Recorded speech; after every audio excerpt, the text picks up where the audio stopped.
aren nggih.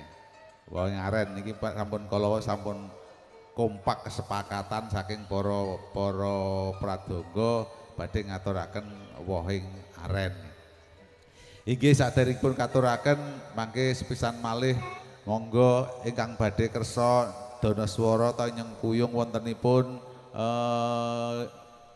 hiburan ing siang menika sareng-sareng kalian Muda Laras. Ten mriki mangke insyaallah ngantos sonten terus mangke dalu benten mangke wonten hiburan campur sari lan benjing insyaallah Muda Laras sowan malih. Lanipun monggo mboten sasungkan-sungkan mriki nderek danaswara kalih kula nggih kalih Mbak Umi nggih. Nggih Mbak bilih sampun samekta monggo dipun aturaken wohing aren. Monggo.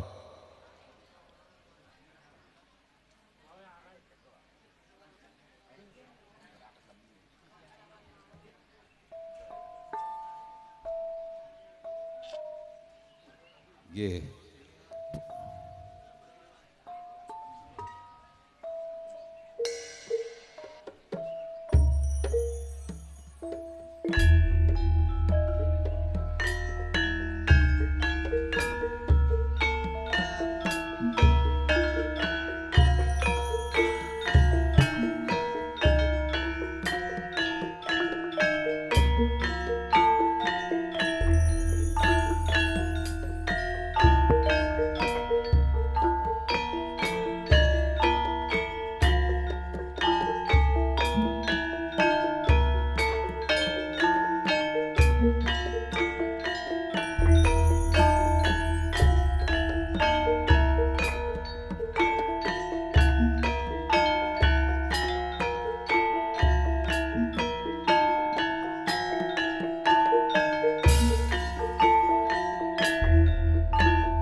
Kudu eleng aja mumpung eling tambe murine nadyan isih enom mesti bakal tuwa tingkah laku sing sarwa prasaja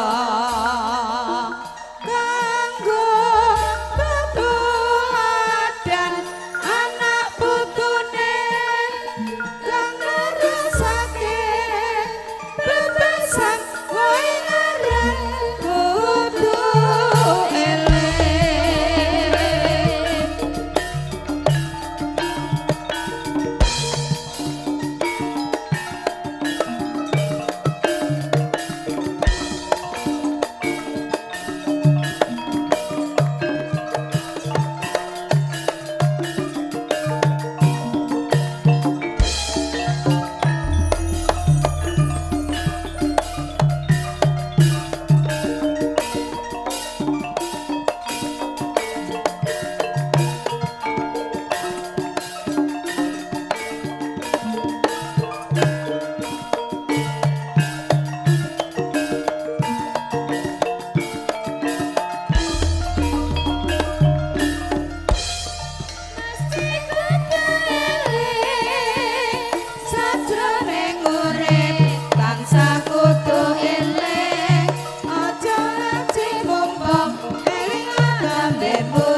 Nggih. Menika sampun dungkap jam 11:30. Neng perlu kauningan bilih niki mangke dhuwuripun menika jam 12. Nggih. Nggih. Sugeng rawuh Mbah Mun, monggo. Yuh, jan dulur lanang iki.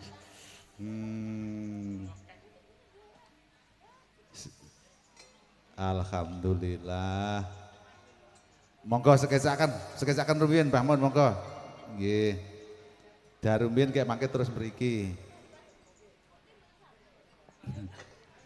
Nggih.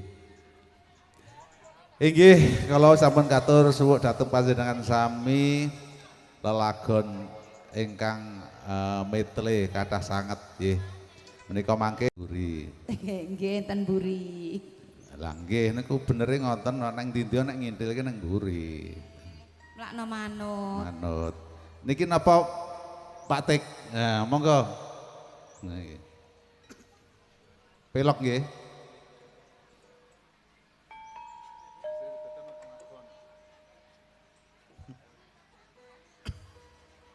Napa Pak Pre? Manut.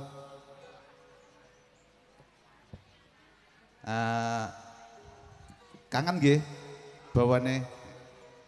Sinten sih bawane iki, Bu? Kangenku tanpa umpama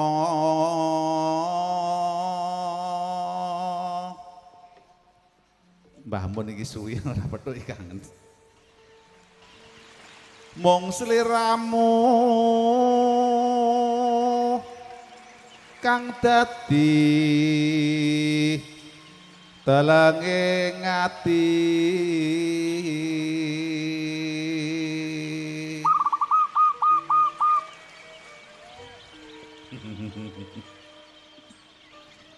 Wes lawas anggonku nunggu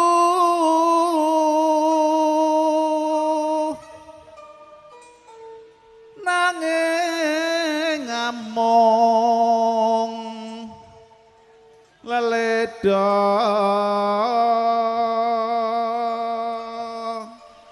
iki yo ora apal ngeling ana nalika di naka pungkur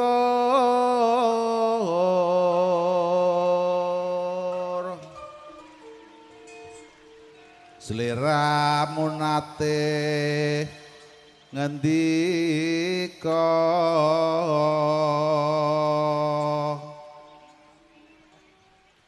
tresno lahir terus sing batin.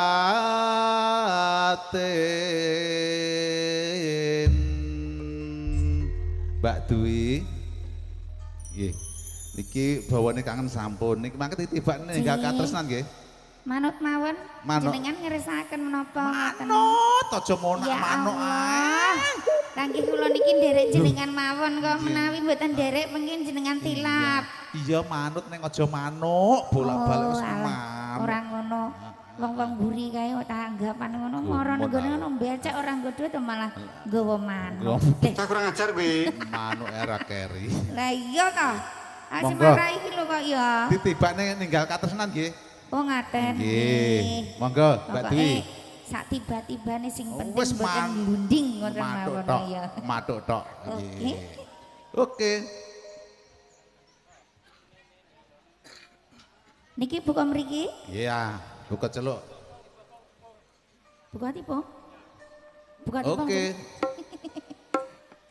Yo. Iya.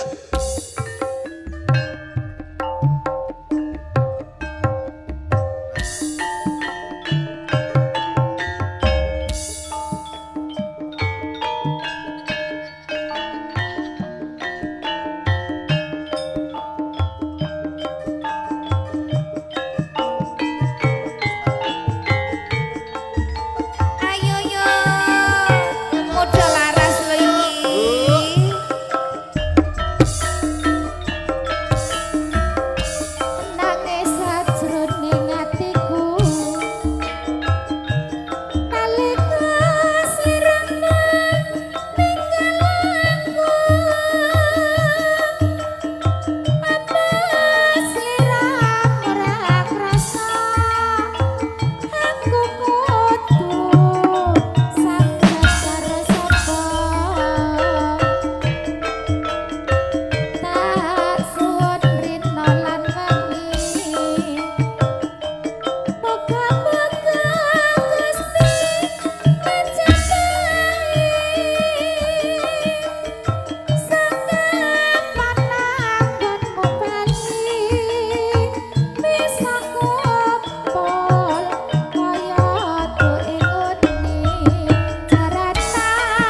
Ayo ngalah. Halo Muda Laras. Senggak to, Lek?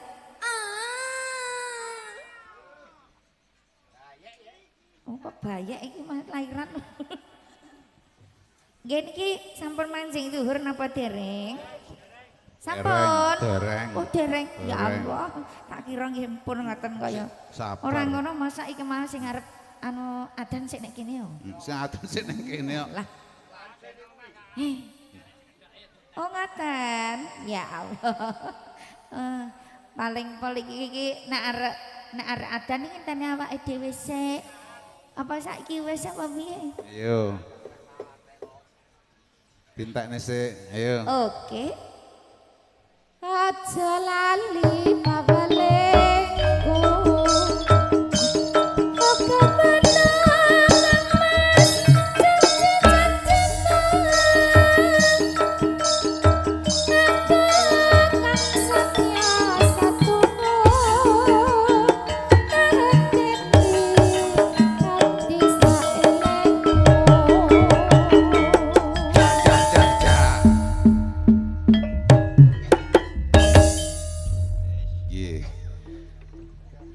Niki mangke taksih sak lagon kok.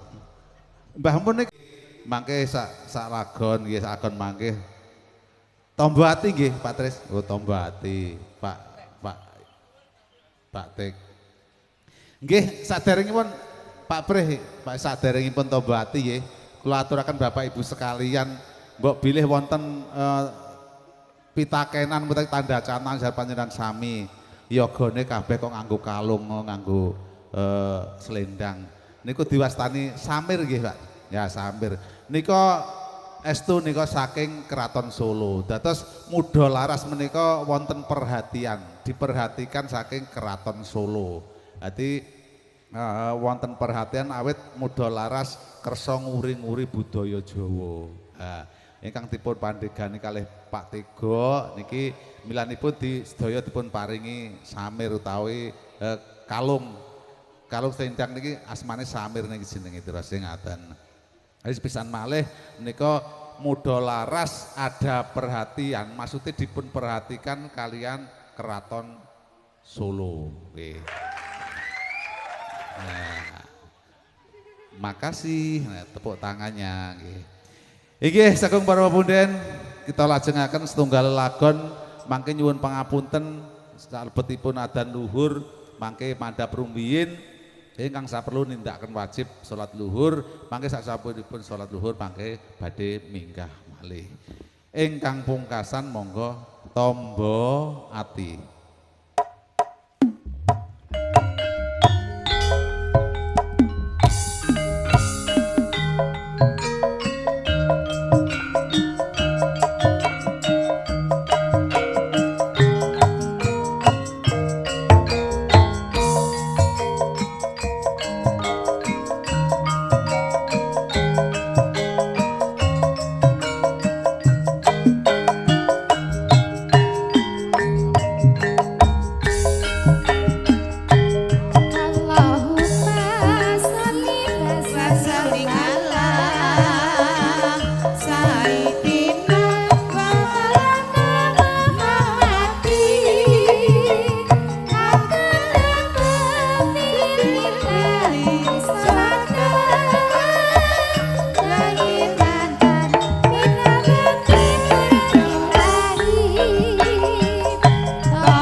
Sembah nuwun minangka lagu lelagon ingkang pungkasan awit sampun wancinipun ndungkap manjing dhuwur. Pamila nyuwun pangapunten Bapak Ibu sekalian, para tamu sekalian, nika modho laris badhe lengser sauntawis sing angsa perlu nindakaken wajib, mangke sasampunipun nindakaken wajib badhe sowan malih wonten ngarsa panjenengan sami. Kula bilih makaten nyuwun pangapunten adicara modho laras kasekores sauntawis nuwun.